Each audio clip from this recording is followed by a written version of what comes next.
This is the third day chairing session, the same sessions. You will be responsible about next sessions.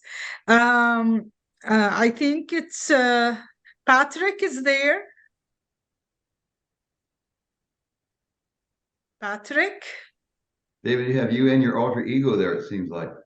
Again? You have you and your alter ego under your name there. That's right. Yes. Yes. Oh yeah. yeah. You are renaming for once. Okay, let me see. Yes, Patrick in the other room. Patrick, would you mind to raise your hand? The technical support. Patrick, Roneey, come inside. Yes. Yes, Patrick. I sent him the request to be a panelist, but I believe Mr. Patrick declined it. I'll send him again. Okay, go ahead. Go start, David, till Patrick is joining. Yes, I would be delighted to. This is the third day of making presentations here at your wonderful conference, Dr. Madie.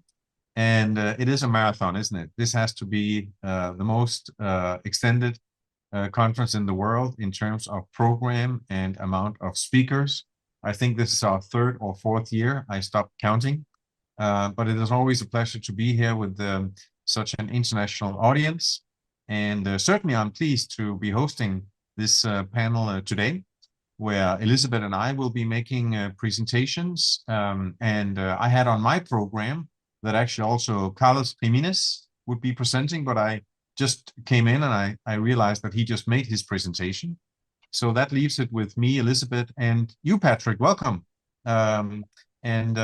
I think I will give you the opportunity to start as per the program, allow you to introduce yourself, and then I will certainly have some questions for you, as well as maybe the audience before we will move on to our part of the presentation. Does that sound good, Dr. Madie?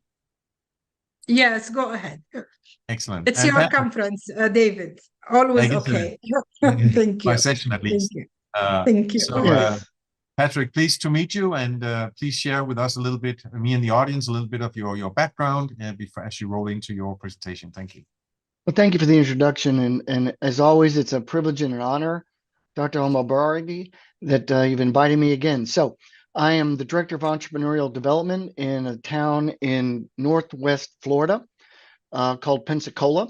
I'm the Director of CoLab, which is an incubator accelerator program begun in 2008 by the community. In addition to the traditional economic development activities of industrial recruitment and expansion and retention efforts, the community decided they needed to also support growing our own entrepreneurial ventures. So I've been involved since the inception, and actually before with feasibility. I was a CPA with Deloitte. I was a manager in their private company advisory services group. I'm a serial entrepreneur, startup number 11 as of last fall. It's a tech startup, blockchain marketing tech firm in Atlanta, Georgia. And I serve on several boards as a director, as an officer in defense and aerospace, and in nonprofit sectors that support technology, cybersecurity, to mention a few. So I've been at the game a while. You might be able to tell. I might be an old person relatively, chronologically, but I do a lot with younger entrepreneurs trying to support their development and growth. Thank you very much. What an honor to have you here, Patrick. And I think you're welcome just to start your presentation. Okay, and on the technology side of things, is that presentation up already, or do I need to show my screen?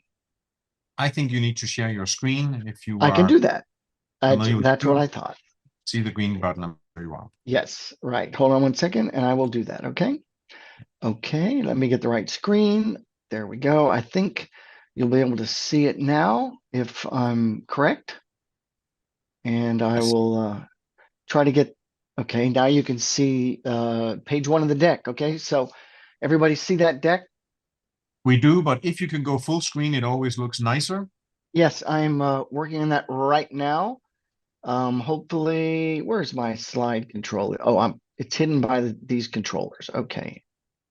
There. Now let's see if I'm sharing the right screen. Are you seeing the full screen? Yes, we're also seeing your presenter notes, so that's fine. But if you wanted to share the full screen, you would want to pick another window, I think. Okay, that's what I thought. Okay, super. Pardon me while I go do that right now. Let me go find my control buttons here. So let me close that. And let's see if I can. Oh, there is screen one. There we go. Now, are That's you it. seeing the full screen? Okay, super. Sorry. Although I've been in a lot of tech startups, apparently I'm still tech challenged. Bear with me. Okay, We all are. so very simple. You've already heard this. We are the first and only here in Pensacola region since 2008. The program today is going to be talking about some new resource that I just became certified in. I don't know if you all, new to me, there's a book called Running Lean. I don't know if you all have read that or studied it, but basically there's a technology platform that was launched, and that platform is called Lean Stack. So interesting data points that would support the overview of the Lean Stack. The Lean Stack promotes something called continuous innovation. And the notion is that if you look at the Fortune 500 churn over the last 15 years, the majority, 52% of them, have gone extinct. Why? Because of their inability to really create an ecosystem internally of continuous innovation. So with that notion, you got these challenging changes, which are, it's a new world. There's a lot of data out there, a lot of tools and available. Low code, no code software products are out there on, AI tech is now new to the scene with its great capabilities in terms of large language learning models. And you can grow a business and start it from anywhere. Customers see a lot of competing solutions out there in the marketplace. And so really new firms, new ideas, new solutions, solving problems have a great opportunity. So that's just kind of setting the stage for why is continuous innovation and how does the Lean Stack address those things. One of the key takeaways from the literature in the Lean Stack training program is this notion of something called the innovator bias. Now, this Lean Stack thinking really begins at the ideation phase, which is built on the notion that not every problem is really worth solving. And not every solution should be built without a very rigorous process of exploring true root problems. As an entrepreneur myself, I've been on teams with technologists who come and they say, gee, we need somebody like you with a financial and business operations background to help us because we've got the answer, we've got the solution. And I've heard it more than once. It's a multi-million-dollar or billion-dollar idea. What the Lean Stack talks to is, don't be the solution that's hunting for problems to solve. Build the solutions from a very clear focus on exploration of the problem. This is a basic notion. I'm just going to cover these things fairly quickly. I think you all can dig into this some more from the deck that will be available. I hope if there's any questions or comments, we'll save those for the end, David. Is that correct? Okay, super. Okay, so here's kind of a summary Venn diagram of this notion of the innovator bias and a true look at problems. So I think when you have an idea, you really need to go through this multiple risk assessment concept, which is customer risks, market risks, product risks, which come down to the notions of, is it viable, is it desirable, and is it feasible? And you see the sweet spot here at the intersection point in the center of the diagram, which the Running Lean program and Lean Stack refer to as the innovation trinity. So let's pass on here to the method that is being promoted here, the entrepreneurial method under Lean Stack and Running Lean. Start with a business model. You prioritize and look at the lean canvas.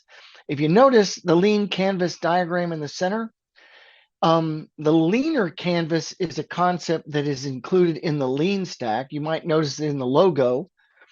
And it is taking just those two core outer boxes as your core focus to sort and to evaluate and to discard ideas that don't pass this test in terms of the viability and the desirability, etc. So this notion does follow agile methodology, quite in an exhaustive application of agile, which is the notion of start with a hypothesis, start with a model, prioritize it, test it, and then repeat, right, with the data that you've captured from your test results. I like to refer to that notion as just something I learned in middle school. It's called the scientific method.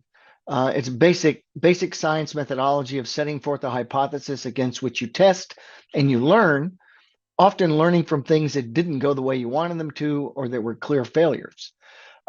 Here's this lean canvas version with the 4 sections highlighted in yellow. You might notice it's modified from the earlier version of the business model canvas, and it is focusing the entrepreneur and the startup team, the founders, on just these 4 concepts: problems, alternatives that exist today, where are your customer segments, and then even more critically for the early test iterations, who are the early adopters you can engage to explore and test your hypotheses. So I don't know, we'll get to that in a minute, but I don't know how many people have been exposed to the literature or this tech stack, but it's a very informative set of tools. I'm a mentor in a couple of programs focusing on founders of color, one being funded by the Florida Power and Light Company, called Black Founders. We're in cohort number 3, I believe, with one of our partner organizations. And also they host another organization of which I'm not a mentor called Blacks in Technology. So we do have quite an interest of that in this area of Pensacola, which was also referred to in this section of Pensacola in downtown in the 30s, 40s, 50s. This was referred to as the Harlem of the South. It was a Black cultural center, professionals, middle class businesses, and families that lived in this area. And that is where the center called the Kukua Institute is located. They're the ones that are actually running the programming for founders of color using this technology. Again, I'm just one of the many mentors that support those founders in their startups. Here's one of the key value propositions of the stack, of the lean stack, which is this notion of a timeline around building foundations in the business model design, then finding the problem solution fit, breaking down this process into multiple segments, the solution customer fit, the product market fit, and then the scaling range. This is quite a bit of self-promotion of the program. I'll be quite honest, I don't receive any monetary gain, but this foundations course to the far left, those elements of the lean stack are free to founders. So I might encourage you all to reach out if you can access those tools or need help finding them. I'll be glad to support those efforts. The rest of the program is what we go through with these cohorts that are in process using this tool set now in the Pensacola area. And the Blacks in Technology cohort are actually national. So we have people all over the country that are participating virtually there. And let's see. So finally, here's my contact information. Should you like to reach out for further information or for Q&A, here's a couple of QR codes. That Lean Foundry QR code should take you to the Lean Stack website and the foundation sign up form where you access their free resources. And there's some other data here. So please feel free to scan those QR codes. Hopefully they'll work for you. And I think I've ended about on time, David. That was very perfect. And not only on time, also very insightful for those of us who are not certified in the lean stack. I think you gave us just a little taste of what that's all about with demonstrating just these sample tools from that certification. So as always, you are welcome to ask any questions by unmuting or putting a question in the chat. I myself have a question for you, or a couple of questions. The first thing I wanted to ask, Patrick, is if you could give a good example, maybe a classic example of the way when the example maybe of a business that you know, one of the business that you are engaged in, of what would be an example of a problem, the existing alternatives, customer segments, and early adopters, so we can kind of get a picture of how that would look like for any example business that you can think of. Okay, that's great. I've got I've got a company that I've mentored. It's called The Know, spelled Knoo. So not intuitive pronunciation, but The Know is owned by a young man who has been in the entertainment business since he was in high school. Now he's in his 30s now, but he's developed a concept that basically it's a software application that is under development to be launched early next year. Think of it as an Airbnb for venues that would like entertainers, musicians, comedians, speakers, a variety of people, and kind of, you know, whatever the presentation might be about, to come to a venue. So it allows the venue to go look for people that they might, you know, encourage to come and schedule time, and vice versa. Where now I am an entertainer or a musician and I'm looking to go locate a venue. In addition, it's a talent aggregation site where different musicians might want to find particular skills or instruments or vocalists for a particular venue in a particular locale. So that's their notion. Now, they started out with this idea of a solution before entering the Lean Stack training program in one of the cohorts. And what they have done, you'd have to kind of have seen the progress of their pitch from beginning to end. But initially, their notion of their customer target segmentation, their early adopters, they were really, really focused on the managers of the, let's say, a band or a musical group. And so their savings for the booking agents, because booking agents usually take 10 to 30% of the gross of the fee for the entertainers or speakers. This was a way to disintermediate. So everybody's familiar with the notion of the internet providing solutions to save costs by allowing a venue, a supplier, to meet a supplier of a space to a supplier of basically an audience will come to hear a band or a speaker or a comedian. So that was the notion. Their solution was built without understanding the needs. They then went through the program here and actually interviewed venue owners. They interviewed speakers, comedians, a variety of genres of musical talent in order to really focus their pitch more effectively. And they're starting to see really noticeable improvement in traction. So I would just kind of, if you're, you know, entrepreneurs and you've seen a lot of pitches, if you're involved in this conference, just imagine sort of a unorganized, not clear, the kind of a pitch you might scratch your head when they're done and go, what do they do again? I've seen several in my life, okay? And so he was able to move and clearly articulate from sort of ambiguity into a very focused solution discussion that attracts money for investment, which he's done, and attracts more beta users into the development phase. Is that fairly good answer? It definitely is. And I have two more questions for you if there's no one else. And that is going back to the life cycle model that you showed in just a few slides ago.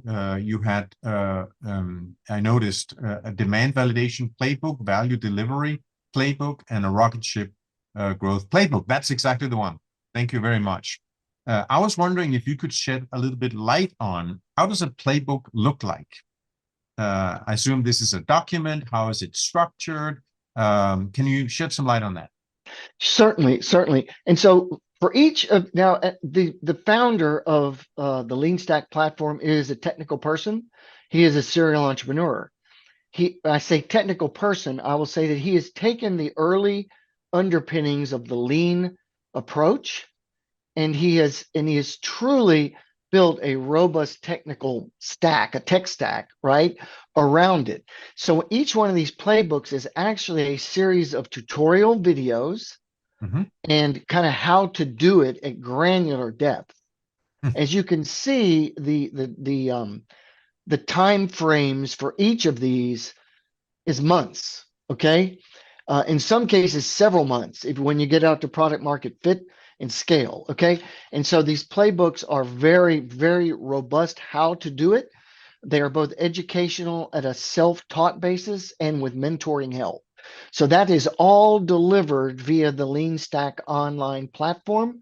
And I can't really go into it, in greater depth other than once you poke around in his Lean Stack web ecosystem, you will find his blog, his YouTube channels. There are a variety of free tools that explain that in depth that you might then be able to make a more informed decision if you'd like to dig in further and engage with them.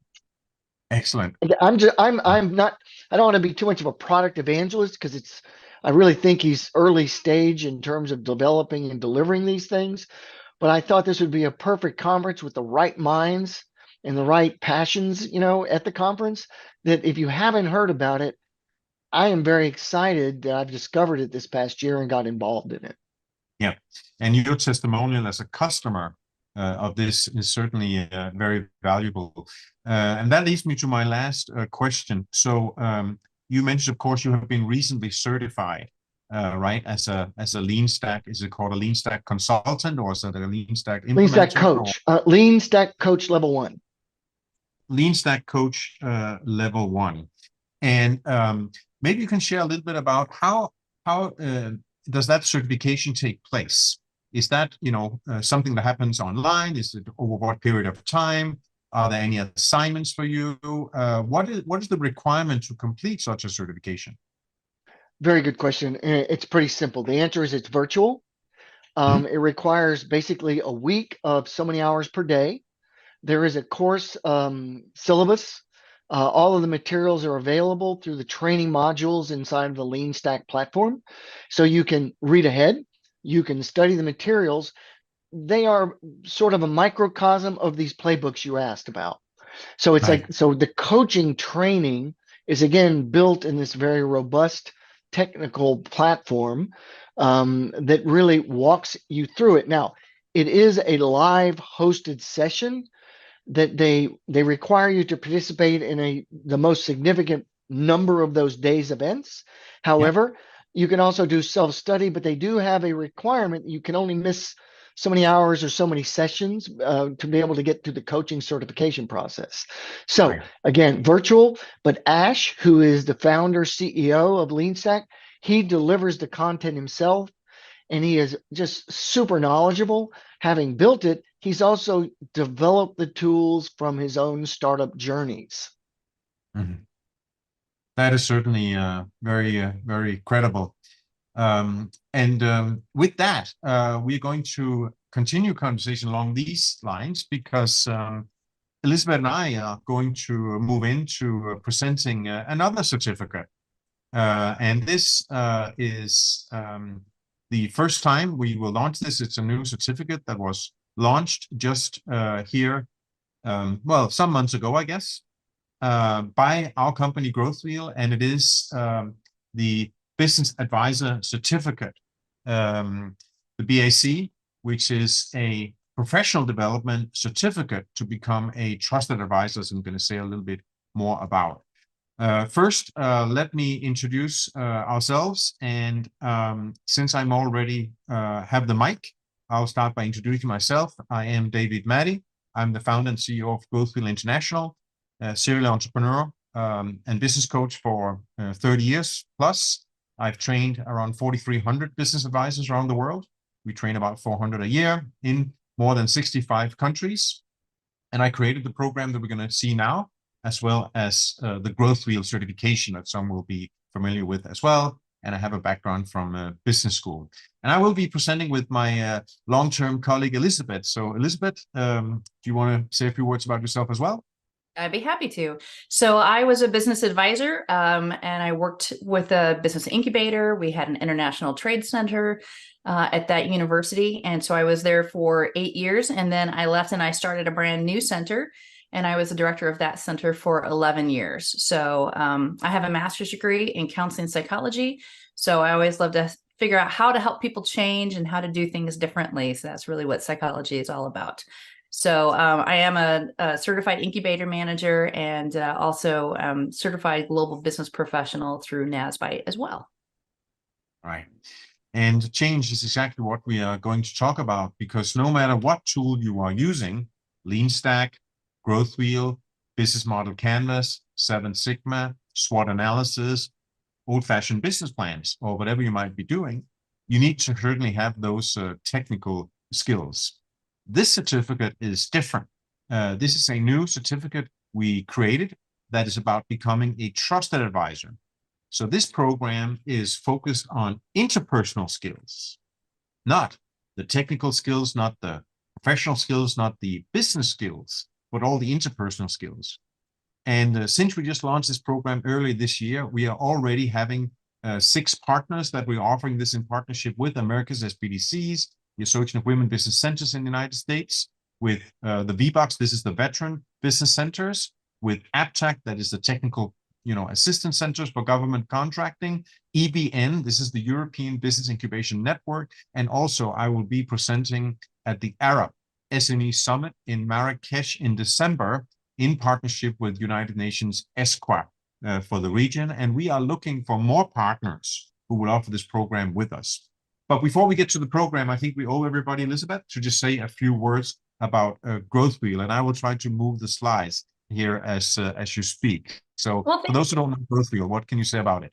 Yeah, we are used in quite a few different economic ecosystems, as David was just describing. So with the small business development centers, women business centers, chambers of commerce, export advisors, and many more, including incubators, accelerators, industry incubators, and even university incubators. We even work with professional service providers, business consultants, coaches, CPAs, and then sometimes some angel investors, banks, and other lenders, also in the academic world. So those are all the different kinds of organizations that use Growth Wheel. We've trained more than 4,400 business advisors since 2008. And we are used in all 50 states in the United States, but also in 68 countries as well around the world and counting. And so what we have is a certification program. And so that is where we want to help you to advise your clients, your entrepreneurs with confidence. We also have business tools. So it's a whole library full of business tools that you can use to help clients to brainstorm, to figure out their priorities and move them forward. We have an advisor CRM system platform. So it's one platform that you can track your clients' work, have reporting, and all of your interactions with them. And then we also have an e-learning platform as well. So we want to be able to teach clients really quickly the basics of business. So we have all of that. But today we're just talking about the advising side, whereas we want you to have that certification program to advise with confidence. And so that's where we have our business advisor certificate program is what we're chatting about today. And That's so right. This is really about helping you to develop those interpersonal skills, become a trusted advisor, as David said. And there's great reasons to do it because, again, we want you to be able to advise with confidence, have the certificate documenting your skills. And I know when I was a business advisor and a director of a center, I was required to have a certain number of professional development hours each year. So that really helps with that as well.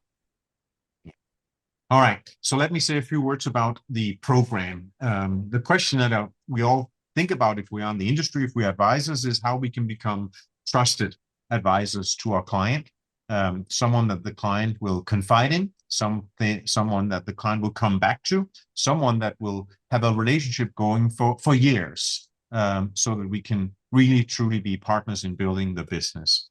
And it's a challenge to get all the technical skills an advisor need.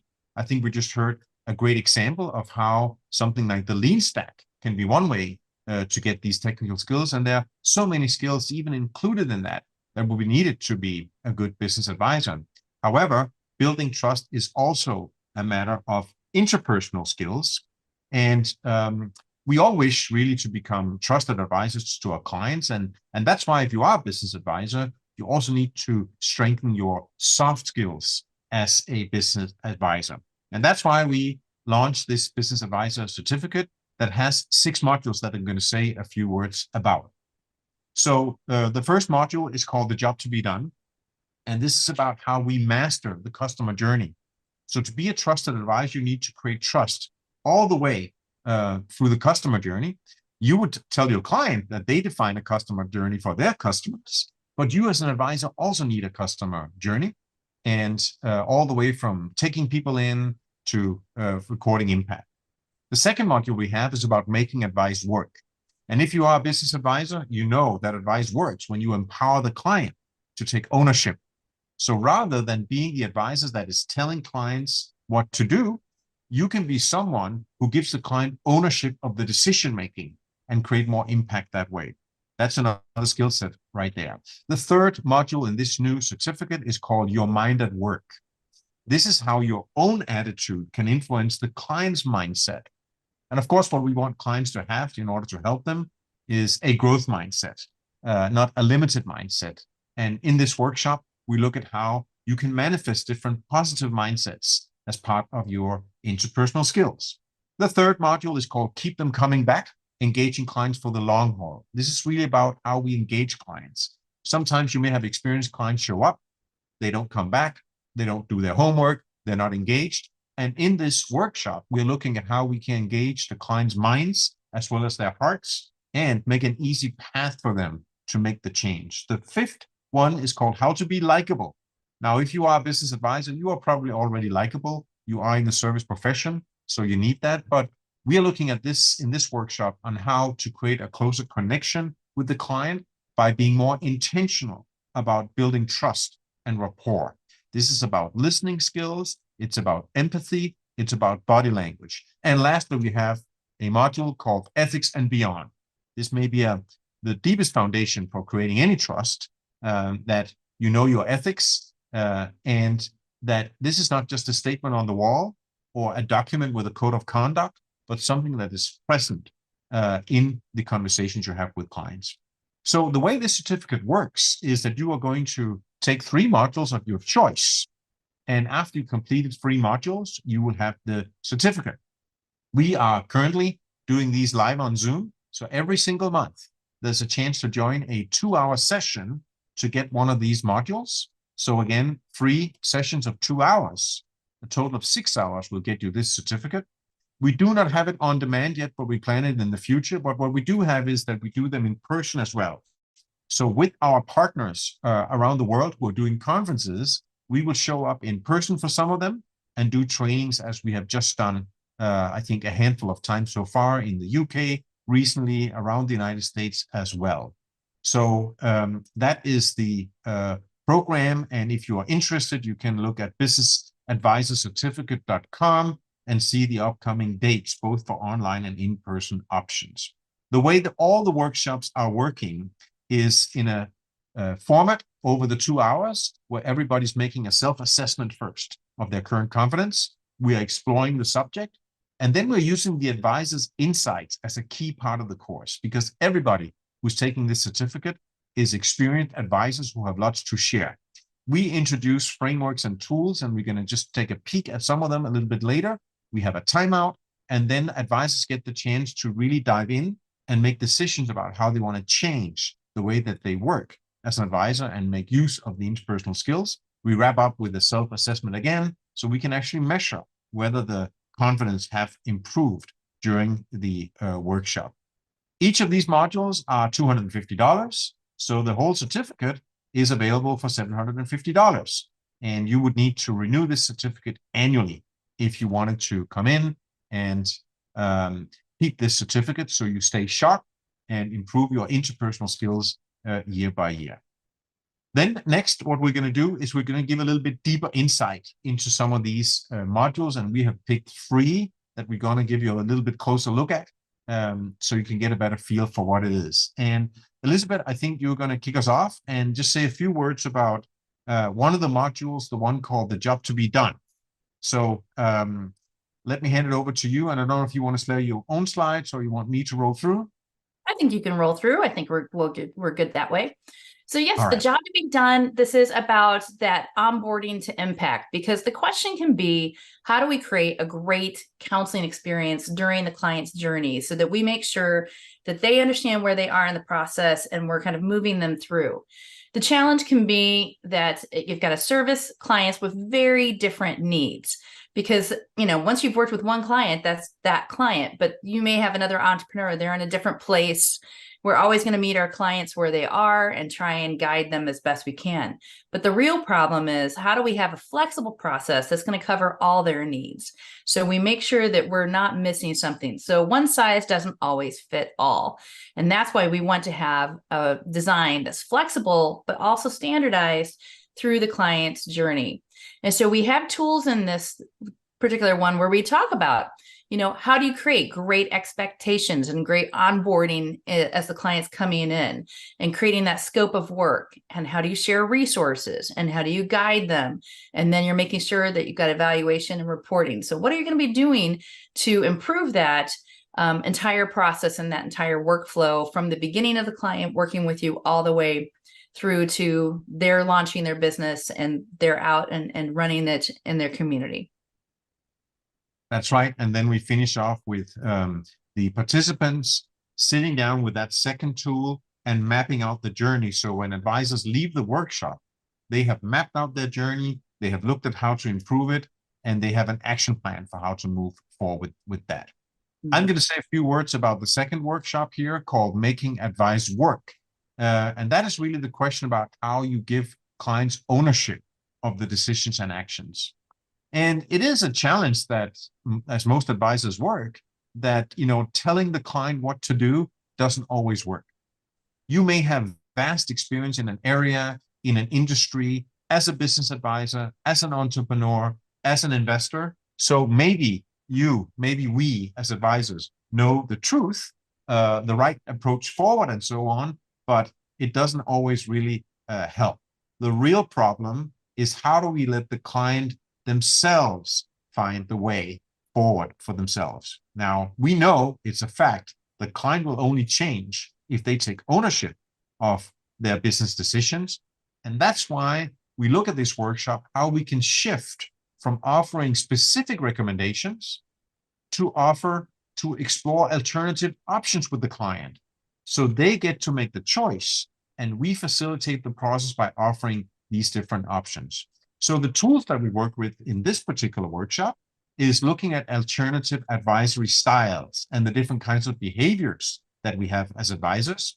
And we show a framework where we can choose 3 different roles. We can be the traditional consultant, the person who makes recommendations, who produces solutions, who make the work. And sometimes that is the role we play, because sometimes the client is not ready, they don't have the skills, and they expect for us to be the ones who deliver the results. And that's what we are paid for, or maybe what our program is paying us to do. On the other side of the spectrum, we may have someone who chooses a coaching style. And when you're a coach, you really don't give any advice. You're just asking questions. What would you do?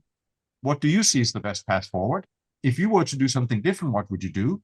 And it doesn't really make use of your expertise, and shouldn't, because the whole idea is that you empower the client to find the answers through questions. Now, for some, this is not, valuable enough. So there is a third alternative in the middle, where you can become a facilitator. You are someone who directs the process very specifically. And I want to make a link back to what we heard earlier with the Lean Stack. Using a tool like Lean Stack is one way that you are a facilitator. You're not just asking open-ended questions. You're taking your clients through a specific process where you require them to produce deliverables, to answer questions, and work through to that solution. That can be done with Lean Stack, with business model canvas, with our own growth wheel tools, or even with a SWOT analysis. But it's a directed process where the advisor is much more in charge than with the coach. Again, in this workshop, we have a tool so participants get the chance to analyze their own advisory style and decide when they want to apply one of those different approaches to being an advisor. So again, they leave with a clear action plan for how they're going to change their advisory style. But then, Elizabeth, we have one more.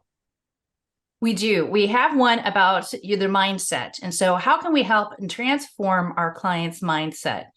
So the challenge can be, how do we help support our clients developing a mindset that's really required for them to be successful in business? So it helps them to think more in a more resilient way, so that when they experience setbacks and things that happen that every business will have. How can we keep them moving forward? Because the challenge is, of course, it's not easy to change other people, but really we want to make sure that we're going to change ourselves and how we are thinking about it. So we want to really practice what we're trying to preach to our clients there. And that's really what we're kind of looking at. And so with this particular tool, we want to make sure we want to be a role model for our clients' mindsets and helping them to think through what those are, the different mindset options are. And so we've got different elements of this, and we've got some tools here that we share where we talk about these different mindsets. We talk about elements of the mindset, attitude, assumptions, behavior, habits, values. We think about all of those aspects of it, of what can be helpful in terms of moving forward and thinking that. But we also talk about with this other tool where we talk about questions that can change perspective and a positive mindset. Let's see how easy this is to do this. Or having a more open mindset. Let's look at all the facts that are here. Thinking more creatively. Let's find a better way. How can we think outside the box? How can we combine things in a new way? There could be a mindset that's going to be action-oriented. Let's get started on this. What needs to happen first? What are the steps? We can have a critical mindset. And so, let's improve these weak points. What could go wrong? Why has this not been done before? What are our blind spots? Or we might want to have a more of an empathetic mindset where it's just thinking about it. Let me see it from your side. What needs are important to you? What's your perspective on this situation? So they've got these questions that we can think through. And then we also have a tool that we were going to say, okay, let's talk about these different mindsets. What should you, stop or to do or say to apply this mindset? What should you start doing to apply this mindset? And what should you continue to do or say to apply this mindset? So, what is their current practice with these 6 different types of mindsets? And what might be the most ideal way for them to move forward with that? Thank you, Elizabeth. And that is just 3 examples of the workshop called the Client Journey, Client Empowerment, and Client Mindsets. Today, we won't go into the details of the content of the client engagement, the client connection, and the client ethics, but all that is available on businessadvisorcertificate.com if you wanted to explore that a little bit further. And that is what we wanted to present here today for this community, the option to take the certificate or maybe even to become a partner to offer this certificate in your region, the same way that we work with other associations and are in the process of establishing a partnership right now in many different countries. All right. So with that, again, I think we want to open up for questions and see if there's any comments here. Patrick, I want to start with you at least to give you the chance, or maybe Tom, if you are, I see you went back on screen. Anyone who may have any questions or comments, we'd be happy to start the conversation. Well, my first thought is it good? What size company is this really good for? The garage people thinking about starting a company, or someone's pulled the trigger, maybe have 3 or 4 or 5 employees and looking to scale to 100. I mean, what do you think the sweet spot in terms of the number of employees that the CEO is going through? Would this be a question, Tom, for Patrick or for ourselves? Anybody? Yeah. For everybody. I think, Patrick, it's a great question for you in terms of the lean stack. Can this tool be used by companies of any size, or is there a sweet spot, as Tom says, for where the lean stack should be used? What do you say? I think the teams are generally smaller size. Sometimes founders with just a small handful in the early phase, where large numbers of folks have been involved. You might have already succumbed to innovator bias and built a large solution and missed the problem definition phase. So that's an opinion, but I've seen that more than one time, not only in my own startups, but in those I've counseled. Smaller and earlier stage is what I would say. Yeah. And I might add a perspective to that in that even when we are dealing with large companies, right, we see that sometimes when they are innovating, they become startups again. Now they have to go through those same things, even if it's a large organization. They may have a department, they may have a development team, an innovation team that seems to be starting from scratch. Another example relevant for many of the participants today may be going international, where again, we see that even large, again, they have to look at customer segments for the first time. Maybe in your words, Patrick, or the Lean Stack words, looking at early adopters. If you're going into a new international market, who would be your early adapters? Maybe your value proposition needs to change when you go into a new market, right? So in that way, when companies undergo that kind of changes, we may see them as startups again.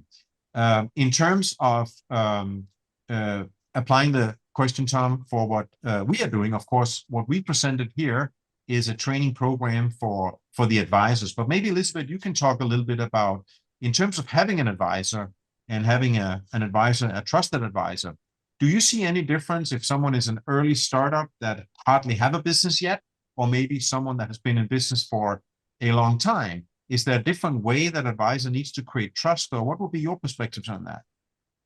Well, I do think that for the startups, they need a lot more hand-holding. They really are, at an earlier stage and a little bit more vulnerable, and maybe a little bit more insecure about what they're doing. So a lot of times there's a little bit more emotional support that's necessary for them versus a business that's been around for 10 years or so and is saying, hey, I've got an opportunity I want to take advantage of, and I want to work with you to help me to maximize that. So I think it is a little bit more of a helping the clients with those insecurities for those startups when they're not sure. And the more confident, more time they've been in there, they're a little bit more like, okay, just the facts, and we can get there. Right. Yeah. So Well, would you again, say, for context is, I help companies all the way from I-Core up to, I work with Edward Lowe from second stage companies, and there's always a mix of tools from business model canvas to what he has to, I always think of I-Core next. What do you do with these companies once they graduate I-Core and done 300 interviews and are developing? And as the CEO's skill sets change, what they got to focus on, how they spend their minutes, I do a mix of business coaches at some point, and I make them go through a DISC assessment and look at themselves hard. And again, in terms of the fit, I add a fourth fit, which is founder fit, to figure out when they're really, where should you delegate what you're doing to someone else and stay at what you're good at. And so I'm always looking at new tools, and these are both very interesting, to me, just from a curiosity, again, how I can implement them and when, where, and how, But good job, both of you, by the way, in your presentations. And thank you for that. But yes, Patrick, please. Yeah. No, I just wanted to say, David, thank you, because my experience is what I was speaking to with much smaller, earlier stage firms. But certainly, I would think in corporate innovation efforts, they often are challenged, given that corporate culture, if you will, and sort of the inertia that they are inside of. Entropy is another factor for them to overcome. So I really think that breaking the mold of a larger enterprise with multinational operations and maybe entering new market segments globally, those are great challenges to use these tools such as Growth Wheel and Lean Stack. Lean Stack tends to be more nuts and bolts, but I think what you exposed us here today from Growth Wheel is fascinating to me. I've had a client who was in soft skill development and training. And so I really saw some of those concepts within your deck. And kudos to you all for addressing other components of the needs of the ecosystem. I think that's excellent.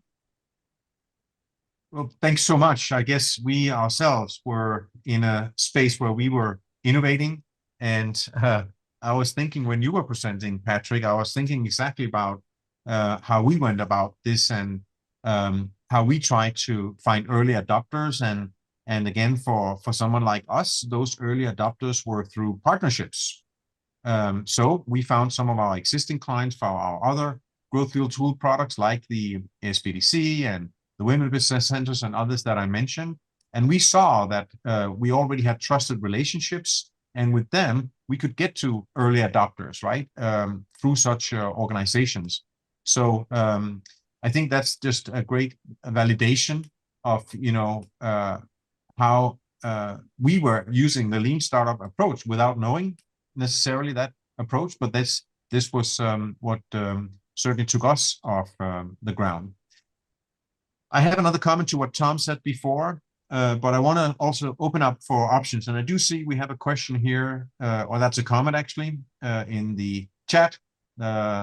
E. Sayed says thanks a lot for this very good conference. And I think that is not only for us here today, but for all the presentations that has been here during the day. Is there any other comments before I will speak a little bit to what Tom said just before? So what I want to been a very timid crowd this year. Of course. Certainly, we have participants who are very loyal and stable and has been here through the entire day. And because of the amazing stretch of this conference over hours and continents, of course, we have exactly the right group here with us just now. Now, Tom, you mentioned that this idea that you're always on the lookout for different tools. And now that I've been in the industry myself also for some handful of years, I think it's interesting to take a perspective on the trends of tools that are out there. And Patrick, I'm sure you also have insights into this and personal experience for the many years that you have been in the industry. And one thing I'd like to talk about recently is giving the SWOT analysis as an example. Because it's still going strong. And I researched it recently, and the SWOT analysis came out in 1965. And at the time, still obviously, it's still going strong, possibly because of its simplicity. And we could also argue that it's too simple. After all, it's 4 squares with 4 questions. But one of the things that, from my perspective, was revolutionary about the SWOT analysis was that it was put in a square. Because you could have had just 4 bullet points. Tell us about your strengths, tell us about your weaknesses, your opportunities and threats. But when I think it was the Boston Consulting Group, maybe that, or some consultants from there that came out with it, all of a sudden it became a framework, right? And I'm not sure, I wasn't around in 65, certainly not as a consultant, but I wonder if that was the first example of a visual framework where someone gave us the opportunity to think differently because of the visual framework. And I think if we take a step all the way up to the lean stack that you presented, Patrick, it is also a visual framework on one page, right, that asks questions that we already knew. There's nothing new about customer segments or value proposition or cost structure or, market segments, resources, partners, and so on. But something magical happens when we see it in this framework, right?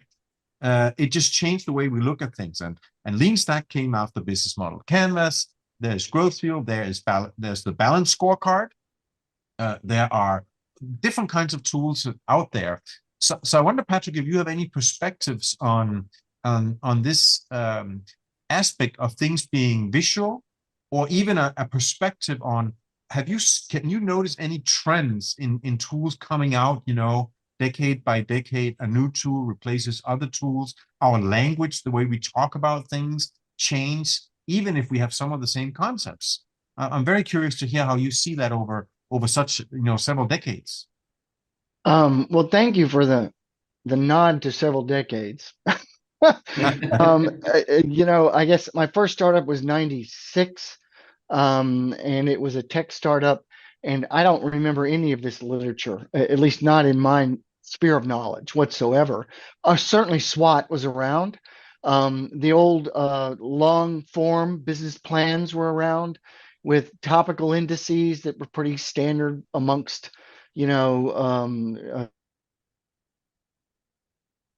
kinds of services like the Small Business Development Center, which Elizabeth has great experience in.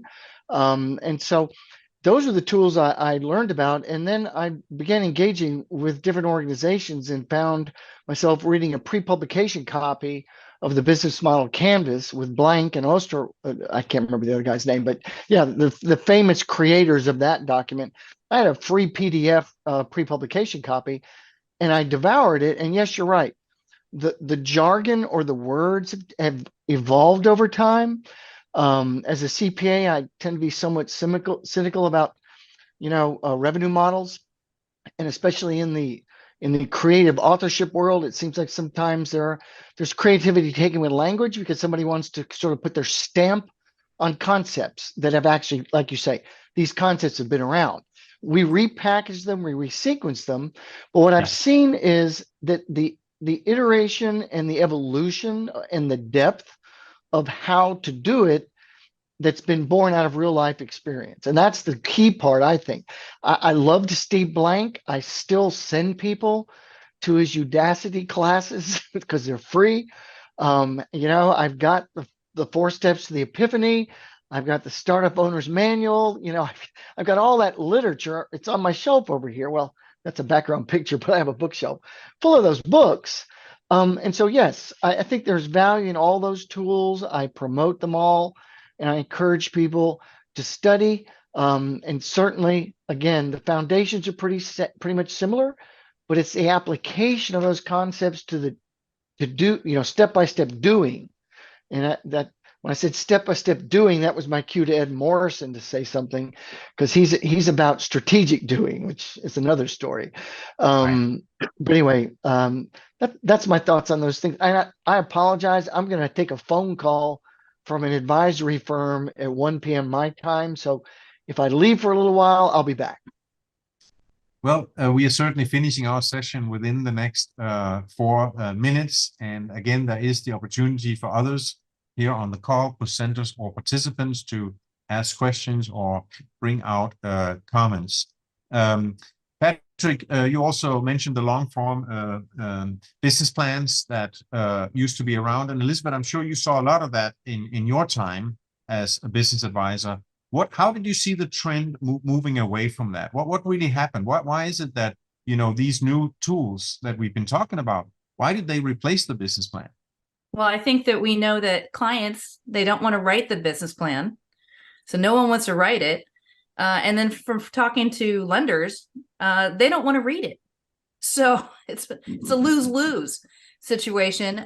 So there's not a winning spot there. So I think that's where it became, where it's like, what can we do that's going to really be streamlined? It goes along with that lean concept of what is the least amount that we can do that's going to still show the client knows what they're doing, that they're worthy of having that loan, that they're going to be able to pay it back, and explaining that. But I think that's really what came about, and it's just made it so much easier to kind of streamline it. And what's, again, it's almost like that minimum viable product. It's that minimum viable plan that you can use and go to the bank. Me.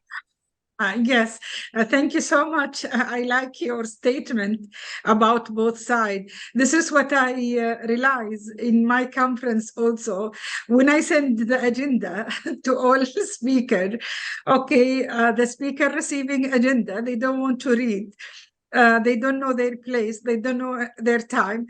And before the conference, they said, "Oh, I don't know where I am. Oh, it's PM or I told him already, I sent you the agenda. He told me, we don't have time to read."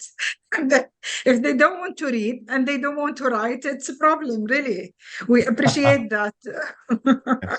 Well, that's why visual models come in. And that's why I want to finish today by thanking Patrick Roneey for presenting this visual tool. And this conversation has once again been amazing. Once again, Dr. Madie, thank you for bringing this amazing crowd of people together to have such an inspiring conversation.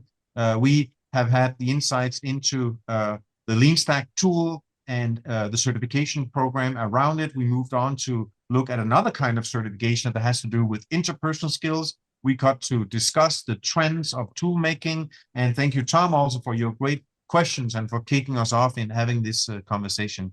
So thank you for everybody who is here. This is my last session at this conference, but I'm sure I'll be back next year. And of course, and I hope you can waiting with us till the end, David, if you have some time. I will stick around a little bit. For now, yes. I'm going to hand over to Beverly, and good to see you again, Beverly. Yes, hi, Professor Beverly. Hi. A veteran here at the conference, so I was pleased to see that you were here once again. So yes. I will hand it over to you. Thank you so very much.